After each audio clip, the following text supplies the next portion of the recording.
Italy इन दिनों काफी खबरों में है क्योंकि वहाँ G7 समिट का आयोजन हो रहा है। हाथ जोड़कर नमस्ते से स्वागत करने की जॉर्जिया मेलोनी की दुनिया में चर्चा हो रही है। इटली में G7 की 50वीं बैठक का आयोजन किया गया था, जिसमें कई देशों के प्रधानमंत्री व राष्ट्रपति भी पहुंचे थे।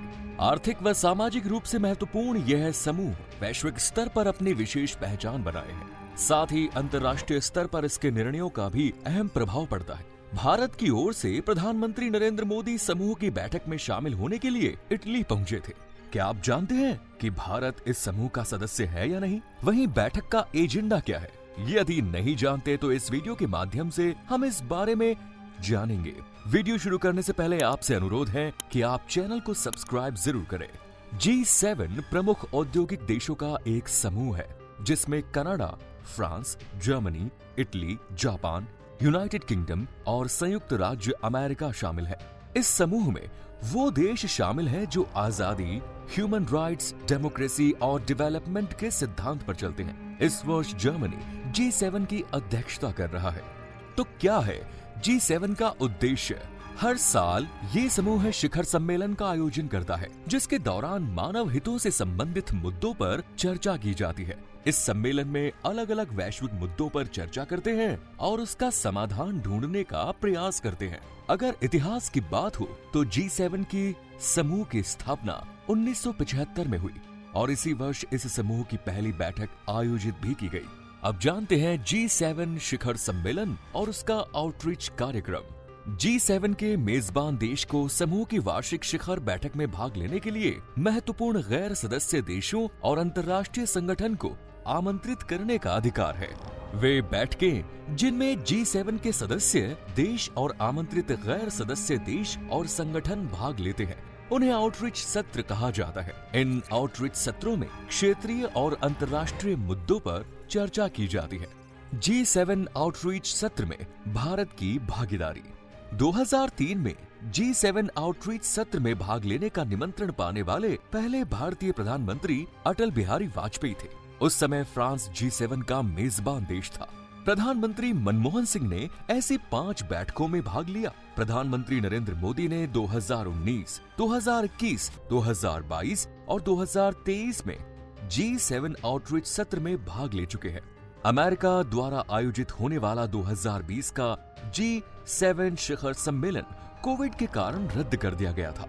जब इसकी पहली बैठक हुई तो इसमें दुनिया भर में बढ़ रहे आर्थिक संकट और उसके समाधान पर बात की गई।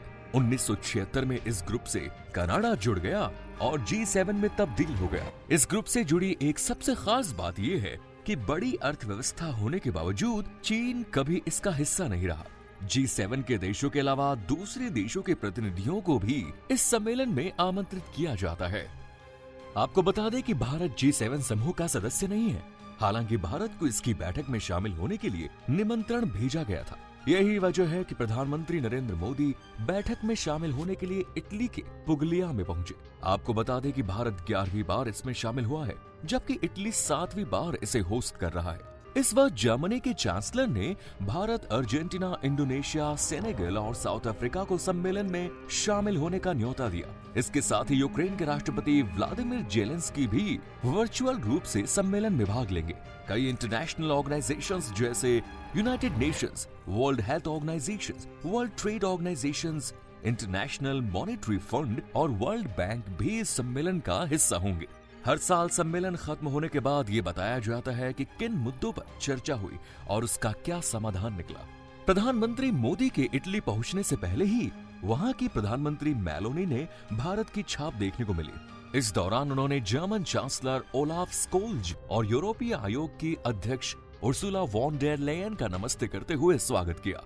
मेलोनी के इस अंदाज में स्वागत करने का वीडियो सोशल मीडिया पर तेजी से वायरल हो रहा है। अक्टूबर 2022 में सत्ता संभालने के बाद पहली बार मेलोनी किसी बड़े अंतर्राष्ट्रीय फोरम की मेजबानी कर रही है।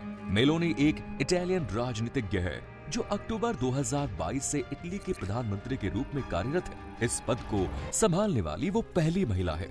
जॉर्जिया मेलोनी खुद को मुसोलिनी का वारिस कहती है। हालांकि जब उनको फांसीवादी कहा जाता है तो वो उसका विरोध करती है। मेलोनी ने अपनी आत्मकथा में इस बात का जिक्र किया है कि उनके बचपन और टूटते हुए परिवार का असर उनके राजनीतिक दृष्टिकोण पर भी पड़ा। मेलोनी 1998 से साल 2002 तक रोम की पार्षद रही।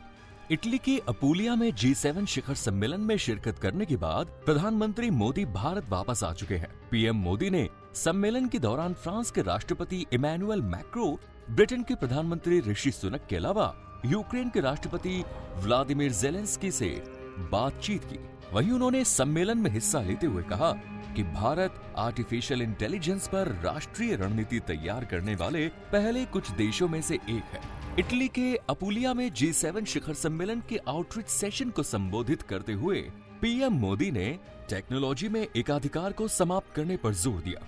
अपनी एक दिवसीय यात्रा पूरी करने के बाद पीएम नरेंद्र मोदी जब इटली से रवाना हुए तब उन्होंने सोशल मीडिया प्लेटफॉर्म पर लिखा, अपूलिया में G7 शिखर सम्मेलन मेरे लिए काफी अच्छा रहा।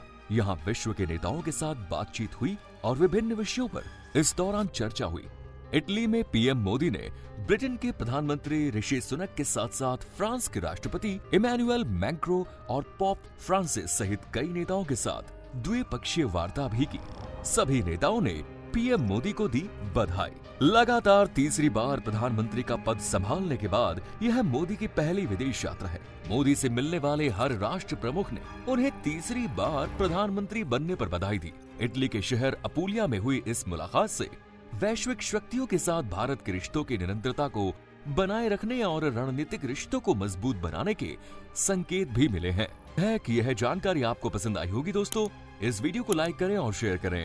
धन्यवाद।